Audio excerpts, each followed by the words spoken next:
Hi friends, आज हम लोग देखेंगे पिट्यूटरी ग्लैंड। पिट्यूटरी ग्लैंड क्या होता है और उससे कौन कौन से हार्मोन का सिक्रीशन होता है और उसका फंक्शन क्या होता है, उसको आज हम लोग देखेंगे इस क्लास में। और जो हार्मोन का सिक्रीशन होता है उसको एक ट्रिक के साथ याद करेंगे, मेमोराइज करेंगे, जैसे कि हमको आसानी से याद रहे। तो शुरू करते हैं। जो पिट्यूटरी ग्लैंड है, जो एक एंडोक्राइन सिस्टम का ग्लैंड है, जिसका जो सिचुएटेड होता है हमारे बेस ऑफ द ब्रेन, यानी ब्रेन के बेस में सिचुएटेड होता है और यह इंटरकनेक्टेड रहता है किससे? हाइपोथैलेमस से। हाइपोथैलेमस क्या है? ब्रेन का पार्ट है, उससे क्या रहता है? यह आपस में कनेक्टेड रहता है। जैसे कि देखते हैं, जो कि RH जो है, RH जो होता है, जो रिलीजिंग हार्मोन है, जो कि हाइपोथैलेमस से सिक्रीशन होता है, जो क्या करता है? पिट्यूटरी ग्लैंड को एक्टिवेट करता है किस सिक्रीशन के लिए। यानी जब पिट्यूटरी ग्लैंड को एक्टिवेट करेगा तो उससे क्या होगा कि पिट्यूटरी से जो पिट्यूटरी ग्लैंड का जो हार्मोन्स है वह आसानी से सिक्रीट होगा। और इसको हम लोग क्या कहते हैं? मास्टर ग्लैंड कहते हैं। मास्टर ग्लैंड इसलिए बोला जाता है पिट्यूटरी ग्लैंड को क्योंकि यह बहुत सारे वेरियस टाइप्स ऑफ हार्मोन का सिक्रीशन करता है, और जो हार्मोन का सिक्रीशन करता है वह हार्मोन क्या करता है हमारे शरीर में अदर्स जो एंडोक्राइन ग्लैंड है सबको क्या करता है? एक्टिवेट करता है उसके सिक्रीशन के लिए। यानी कि वो जो ग्लैंड जिसको एक्टिवेट करता है उससे उसका जो हार्मोन है उसको सिक्रीशन के लिए क्या करता है? एक्टिवेट करता है। तो देखते हैं पिट्यूटरी ग्लैंड। पिट्यूटरी ग्लैंड का जो कितने पार्टों में बांटा गया है? पिट्यूटरी ग्लैंड को 2 पार्टों में बांटा गया है। कौन कौन? जैसे कि ह्यूमन में 2 पार्ट में बांटा गया है, और अगर एनिमल्स में आते हैं तो उसको 3 भागों में बांटा गया है। देखिए, जो पिट्यूटरी ग्लैंड है उसको एंटीरियर पिट्यूटरी और पोस्टीरियर पिट्यूटरी में बांटा गया है। जो एंटीरियर पिट्यूटरी को क्या कहते हैं? एडिनो हाइपोफिसिस कहते हैं, जबकि पोस्टीरियर पिट्यूटरी को क्या कहते हैं? न्यूरो हाइपोफिसिस कहते हैं। देखिए, तो जो एंटीरियर पिट्यूटरी है, एंटीरियर पिट्यूटरी से बहुत सारे हार्मोन का सिक्रीशन होता है। जैसे कि एंटीरियर पिट्यूटरी से 6 हार्मोन का सिक्रीशन होता है: prolactin, TSH, FSH, LH, ACTH और GH। ये जो है 6 हार्मोन, टोटल इसमें 7 हार्मोन है, जिसमें से 6 हार्मोन जो है वह पिट्यूटरी के एंटीरियर पार्ट से सिक्रीटेड होता है, जबकि एक इसमें MSH है, जो कि MSH का सिक्रीशन होता है जो कि मिडिल पिट्यूटरी से होता है।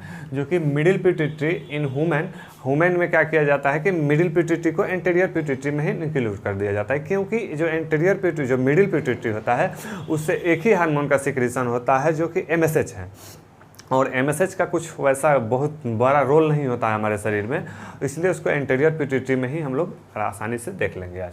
देखिए, जो एंटीरियर पिट्यूटरी है उससे क्या कौन कौन से हार्मोन का सिक्रीशन होता है? Prolactin, MSH, TSH, FSH, LH, ACTH और GH। MSH को क्या कहते हैं? MSH का जो फुल फॉर्म होता है वह होता है मेलेनोसाइट स्टिमुलेटिंग हार्मोन। उसके बाद से TSH जो होता है उसका फुल फॉर्म होता है थायराइड स्टिमुलेटिंग हार्मोन। FSH होता है, उसका फुल फॉर्म क्या होता है? उसको क्या बोलते हैं? जो FSH होता है उसको फॉलिकल स्टिमुलेटिंग हार्मोन। उसके बाद से जो LH होता है, LH को ल्यूटिनाइजिंग हार्मोन भी बोला जाता है, और ACTH को एड्रीनो कॉर्टिकोट्रोपिक हार्मोन बोला जाता है, और GH यानी कि ग्रोथ हार्मोन हुआ।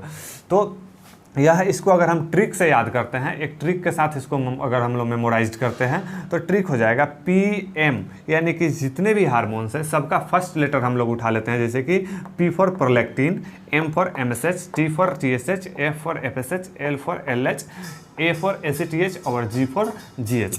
तो एक हम लोग का ट्रिक बनता है PMT FLAG, PMT फ्लैग। इससे हम लोग अगर मेमोराइज करते हैं तो आसानी भाषा में हमको क्या हो जाएगा? याद हो जाएगा। जैसे PMT हम लोग बहुत बोलचाल के भाषा में पहले होता था, जैसे एक एग्जाम होता था प्री मेडिकल टेस्ट, उससे हम लोग क्या होता है? PMT याद हो जाएगा। और जो FLAG हो गया, जो फ्लैग तो सबको याद रहता है, क्योंकि फ्लैग मतलब क्या होता है? झंडा होता है, तो फ्लैग आराम से याद रहेगा। तो अगर हम इसको ट्रिक से याद करते हैं तो PMT फ्लैग हो जाएगा। अब देखते हैं कि इसका जो हमारे शरीर में जो नॉर्मल रेंज क्या होता है, जितने भी हार्मोन्स है इसका नॉर्मल सिक्रीशन क्या होता है। जैसे नॉर्मल सिक्रीशन देखते हैं तो प्रोलैक्टिन का नॉर्मल सिक्रीशन, ऐसे तो जो भी हार्मोन है सबका सिक्रीशन घटते बढ़ते रहता है, ठीक है। फीमेल में कुछ अलग होता है, मेल में कुछ अलग होता है। और यह जो हार्मोन है जैसे कि प्रोलैक्टिन है उसका नॉर्मल वैल्यू क्या है? लेस देन होता है। लेस देन कितना था? 25 नैनोग्राम पर ml, यानी 25 नैनोग्राम पर ml से कम होना चाहिए। किसमें? फीमेल्स में। यानी कि कौन सा फीमेल्स? वैसा फीमेल्स जो नॉन प्रेग्नेंट हो, जो प्रेग्नेंट नहीं हो, उसमें इसका सिक्रीशन लेस होता है प्रेग्नेंट वोमेन के अपेक्षा में बहुत कम होता है। जैसे कि मेल हो और या नॉन प्रेग्नेंट में फीमेल हो, उसमें क्या हो जाएगा 25 नैनोग्राम पर ml से कम होना चाहिए। उसके बाद से जो MSH होता है, MSH का सिक्रीशन, MSH का नॉर्मल रेंज क्या होता है 20 to 110 पिकोग्राम पर ml। उसके बाद से TSH का नॉर्मल वैल्यू क्या होता है 0.5 to 5.0 माइक्रो इंटरनेशनल यूनिट पर लीटर। उसके बाद से जो है FSH का नॉर्मल वैल्यू क्या होता है 1.5 to 12.5 micro unit international unit पर ml उसके पर लीटर। उसके बाद से देखते हैं LH का जो नॉर्मल वैल्यू होता है 1.5 to 15.5 इंटरनेशनल यूनिट पर लीटर। उसके बाद से ACTH का जो नॉर्मल रेंज होता है 2.5 to 13.5 पिको मोल पर लीटर। उसके बाद से जो ग्रोथ हार्मोन होता है उसका नॉर्मल वैल्यू होता है 0.5 to 10 नैनोग्राम पर ml। ये हो गया मेरा नॉर्मल रेंज। अब देखते हैं कि यह जो हार्मोन है इस हार्मोन का फंक्शन क्या होता है। सबसे पहले फंक्शन देखने से पहले एक बार हम लोग देख लेते हैं कि यह जितने भी हार्मोन हैं या जितने 7th हार्मोन है, सभी हार्मोन जो होता है वह ग्लाइकोप्रोटीन इन नेचर होता है। यानी कि जो यह हार्मोन होता है यह ग्लाइकोप्रोटीन नेचर के सभी हार्मोन होते हैं। उसके बाद से देखते हैं फंक्शन में क्या होता है, जो कि प्रोलैक्टिन है। प्रोलैक्टिन का क्या काम होता है हमारे शरीर में, जो प्रोलैक्टिन का काम होता है यानी कि इन फीमेल्स में क्या करता है production and secretion of milk. यानी कि यह क्या करता है एक मिल्क का सिक्रीशन में हेल्प करता है। यानी इसका दूसरा नाम भी प्रोलैक्टिन का दूसरा नाम भी होता है लैक्टोजेन। यानी यह क्या है लैक्टेट, यानी कि सिक्रीशन ऑफ मिल्क और इजेक्शन ऑफ मिल्क में हेल्प करता है इन फीमेल्स में। दूसरा काम क्या होता है यह हेल्प्स टू मेटाबॉलिज्म। जितने भी बॉडी में मेटाबॉलिज्म होते रहता है, बायोलॉजिकल रिएक्शन जो होता है उसमें क्या करता है हेल्प्स करता है, उसको रेगुलेट करता है। उसके बाद से देखते हैं रेगुलेशन ऑफ इम्यून, यानी regulate immune system. Immune system जो होता है इम्यून सिस्टम को क्या करता है रेगुलेट करता है और एंटीबॉडी प्रोडक्शन में हेल्प करता है। उसके बाद से आते हैं तो और क्या काम होता है इसका काम होता है पेंक्रियाटिक डेवलपमेंट। यानी जो पेंक्रियाज होता है हमारे उस पेंक्रियाज को क्या करता है डेवलपमेंट में हेल्प्स करता है। उसके बाद से देखते हैं MSH क्या होता है। MSH अभी बताए थे कि क्या होता है मेलेनोसाइट स्टिमुलेटिंग हार्मोन होता है। वह उसका फंक्शन क्या होता है तो उसका फंक्शन होता है preserving the skin from the ultraviolet रे। यानी कि जो अल्ट्रावायलेट रे होता है उससे क्या करता है हमारे स्किन को प्रिजर्व करके रखता है, यानी कि बचाता है।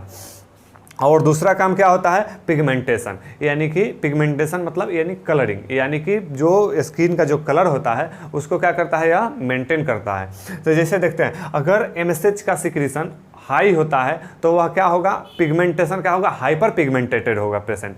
जो पेशेंट होगा या जो आदमी होगा वह क्या होगा हाइपर पिगमेंटेड, यानी कि वह ज़्यादा सांवला या ज़्यादा काला होगा। उसके बाद से हम देखते हैं अगर इसका सिक्रीशन लो होता है तो क्या होगा वह हाइपो पिगमेंटेड होगा, यानी कि वह ज़्यादा फेयर होगा, गोर होगा। उसके बाद से देखते हैं TSH का फंक्शन क्या होता है। जो TSH होता है इसका फंक्शन होता है TSH का फुल फॉर्म ही होता है थायराइड स्टिमुलेटिंग हार्मोन। तो इसका एक ही फंक्शन होता है जो कि थायराइड को क्या करता है स्टिमुलेट करता है। तो स्टिमुलेट द थायराइड ग्लैंड। उसके बाद से क्या करता है इंक्रीज करता है थायराइड सिक्रीशन को। यानी जो थायराइड से जो हार्मोन निकलते हैं, जैसे कि कौन हार्मोन निकलता है T3 और T4, यानी T3 और T4 के सिक्रीशन को इंक्रीज करता है। उसके बाद से देखते हैं FSH एक बहुत ही इंपॉर्टेंट हार्मोन होता है हमारे शरीर में। FSH का काम बहुत ही, जैसे कि FSH जो होता है उससे जो भी हमारा रिप्रोडक्टिव सिस्टम होता है उसमें एक बहुत ही एन इम्पोर्टेंट रोल निभाता है। जिसे क्या करता है इन फीमेल्स में क्या करता है, फीमेल्स जो होते हैं FSH को हम लोग गोनाडोट्रोपिन हार्मोन भी बोलते हैं, या क्या करता है गोनाड्स को डेवलपमेंट का भी काम करता है। ठीक है, जैसे कि फीमेल्स में क्या करता है फॉलिकल्स डेवलपमेंट, यानी जो फीमेल्स होता है उसका जो ओवेरियन फॉलिकल्स होता है उस फॉलिकल्स को क्या करता है डेवलपमेंट में हेल्प करता है। उसके बाद से इन मेल्स में क्या करता है, मेल में जो मेल होते हैं उसमें स्पर्मेटोजेनेसिस में हेल्प करता है। यानी स्पर्मेटोजेनेसिस किसे कहते हैं, यानी स्पर्म की बनने की प्रक्रिया को क्या कहते हैं स्पर्मेटोजेनेसिस कहते हैं। तो उसमें क्या करता है या हेल्प करता है स्पर्मेटोजेनेसिस में। उसके बाद से LH जो होता है, LH का क्या काम होता है, जो FSH और LH है ये दोनों का रिलेशन इंटरकनेक्टेड होता है, यानी कि FSH अगर फॉलिकल्स को डेवलप कर रहा है या स्पर्मेटोजेनेसिस करवा रहा है तो LH जो होगा वह जब स्पर्मेटोजेनेसिस या फॉलिकल्स जब डेवलप हो जाएगा तो उसको क्या करता है, ल्यूटिनाइज करता है, उसको रोकता है कि हाँ अब हो गया, अब इससे ज़्यादा हमको फॉलिकल्स का डेवलपमेंट की ज़रूरत नहीं है या इससे ज़्यादा हमको स्पर्मेटोजेनेसिस की ज़रूरत नहीं है, जितना स्पर्म बनना था उतना बन गया। अब इसके बाद से क्या करता है, या इसको ल्यूटिनाइज करता है, उसको रोकता है। तो जैसे कि देखते हैं फीमेल्स में क्या करता है, एलएच जो होता है वो ओवुलेशन का काम करता है। जैसे ही फॉलिकल्स डेवलपमेंट होता है, जैसे ही फॉलिकल्स डेवलप हो गया तो फॉलिकल्स डेवलपमेंट के बाद फॉलिकल्स डेवलप हो गया, उसके बाद से क्या होगा, ओवुलेशन प्रोसेस, यानी कि जैसे ही ओवुलेशन प्रोसेस होगा ड्यूरिंग द मेंस्ट्रुअल साइकिल, उसमें क्या करता है, ओवुलेशन यानी अंडे को बाहर लाने में हेल्प करता है। उसके बाद से देखते हैं फॉर्मेशन ऑफ कॉर्पस ल्यूटियम, यानी जो फीमेल है, फीमेल का जो यूट्रस होता है, यूट्रस के अंदर जो एक दीवार जो बनता है, जो ल्यूटियम होता है, जो कॉर्पस ल्यूटियम होता है, उसके बनने में क्या करता है, हेल्प करता है। कब, जब मेंस्ट्रुअल साइकिल ख़त्म होता है तब। उसके बाद से देखते हैं टेस्टोस्टेरोन, यानी कि मेल में क्या करता है, टेस्टोस्टेरोन का सिक्रीशन करता है, यानी कि यह जो टेस्टोस्टेरोन होता है एक हार्मोन है जो कि टेस्टिस से सिक्रीटेड होता है, उसको सिक्रीशन में क्या करता है, हेल्प करता है। और अब आते हैं हम लोग ACTH में।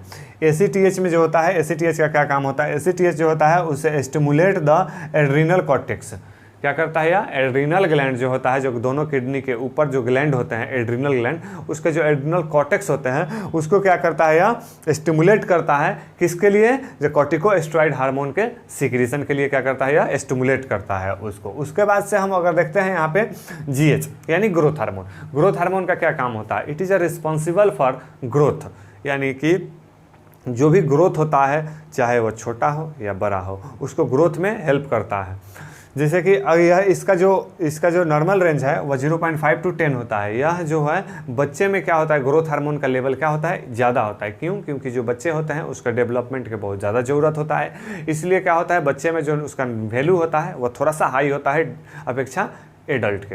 यह क्या करता है, रिस्पॉन्स करता है और ग्रोथ में हेल्प करता है।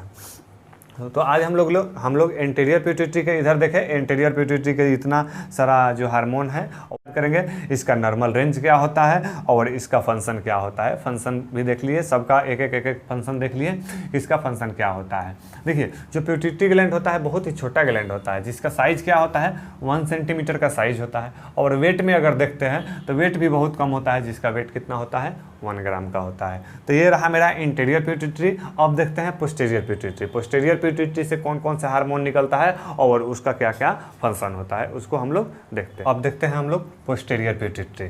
पोस्टीरियर पिट्यूटरी जिसको नियो हाइपोफिसिस कहते हैं, उससे कौन कौन से हार्मोन का सिक्रीशन होता है। पोस्टीरियर पिट्यूटरी से मेनली 2 ही हार्मोन का सिक्रीशन होता है, एक जो है ऑक्सीटोसिन है और दूसरा जो होता है वह ADH या वेसोप्रेसिन है। ADH का दूसरा नाम, यानी ADH का फुल फॉर्म क्या होता है, ADH का मतलब होता है एंटी डायूरेटिक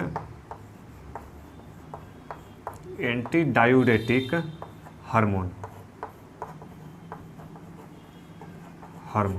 यानी ADH का फुल फॉर्म क्या होता है, एंटी डायूरेटिक हार्मोन।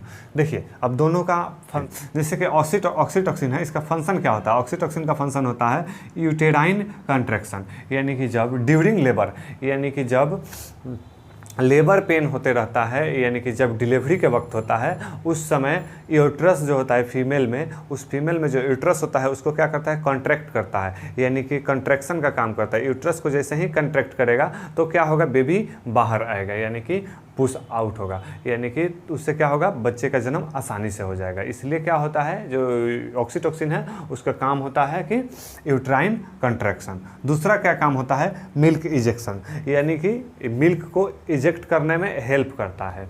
जैसे कि जो बच्चा जैसे ही डिलीवरी होगा, डिलीवरी के आप लोग सुने होइएगा कि जो डिलीवरी होता है उसके 24 आवर के अंतर्गत क्या हो जाता है, अगर नॉर्मल डिलीवरी हुआ तो मिल्क का सिक्रीशन होना स्टार्ट हो जाता है। तो उसमें ऑक्सीटोसिन लेवल जितने हाई रहेगा और जितना अच्छा रहेगा उससे क्या होगा कि वो एक रिसेप्टर्स है जो रिसेप्टर एक्टिवेट करेगा किसको, हाइपोथैलेमस को, और हाइपोथैलेमस क्या करेगा, पिट्यूटरी को एक्टिवेशन करेगा और वहाँ से क्या होगा, ऑक्सीटोसिन का सिक्रीशन होगा जो कि जा करके क्या करेगा, एक्टिवेट करेगा किसको, मेमोरी ग्लैंड को, और वहाँ से क्या होगा कि मिल्क का सिक्रीशन होगा। जिस उसके बाद से देखते हैं कि जो कि एडीएच होता है उसका क्या काम होता है। एडीएच जो होता है वह क्या है, एंटी डायूरेटिक हार्मोन है जो कि क्या करता है, यह प्रिवेंट करता है किससे, डायूरेसिस से, यानी कि यूरिन को निकलने से क्या करता है, उसको प्रिवेंट करता है, बचाता है। तो जैसे ही डायूरेसिस को प्रिवेंट करेगा तो क्या होगा, यह इंक्रीज करता है किसको, ब्लड वॉल्यूम को। जैसे ही ब्लड वॉल्यूम इंक्रीज होगा तो क्या होगा बीपी भी, ब्लड प्रेशर भी क्या होगा, इंक्रीज होगा, यानी कि क्या करेगा, regulation of blood pressure. Anti diuretic है, इसका मतलब ये नहीं है कि हमेशा यह डायूरेटिक यानी एंटी डायूरेटिक का ही काम करता है, जिससे कि यह क्या करता है, रेगुलेशन करता है, जिससे अगर हमको शरीर में, हमारे शरीर में अगर हमको डायूरेसिस का ज़रूरत है तो वह डायूरेसिस होगा, अगर उसको ज़रूरत नहीं है तब वो क्या होगा, एंटी डायूरेटिक का काम करेगा। जैसे कि देखते हैं क्या करता है, एडीएच जो होता है वह क्या करता है कि ब्लड वॉल्यूम को इंक्रीज करता है, और दूसरा क्या करता है, यूरिन वॉल्यूम को इंक्रीज करता है। जैसे ही एंटी डायूरेटिक का काम करेगा तो क्या होगा, हमारे शरीर में जो यूरिन वॉल्यूम है वह क्या होगा, इंक्रीज होगा। उसके क्या करता है, लेस करता है, कम करता है किसको, डायबिटिक इंसिपिटस को। और जैसे ही ब्लड वॉल्यूम बढ़ेगा तो क्या होगा, हमारा बीपी रेगुलेट होगा। तो आज हम लोग ने देखा पिट्यूटरी को, पिट्यूटरी ग्लैंड लोग देखे, पिट्यूटरी ग्लैंड को, पिट्यूटरी ग्लैंड में इंटीरियर पिट्यूटरी और पोस्टीरियर पिट्यूटरी को देखे, जिसमें क्या बोलते हैं कि इंटीरियर पिट्यूटरी को मास्टर ग्लैंड भी बोला गया है। क्यों बोला गया था, इसलिए क्योंकि ऑल इंडोक्राइन सिस्टम के जितने भी ग्लैंड्स हैं सबको क्या करता था, यह रेगुलेट करता था, इसलिए यह कौन सा ग्लैंड है, मास्टर ग्लैंड है। और इससे देखें इंटीरियर पार्ट से कितने हार्मोन का सिक्रीशन होता है और उसका ट्रिक क्या होता है, और पोस्टीरियर पार्ट से कौन कौन से हार्मोन का सिक्रीशन होता है और उसका फंक्शन क्या होता है। तो आज हम लोग इस क्लास में इतना ही, फिर मिलेंगे अगले क्लास में। धन्यवाद।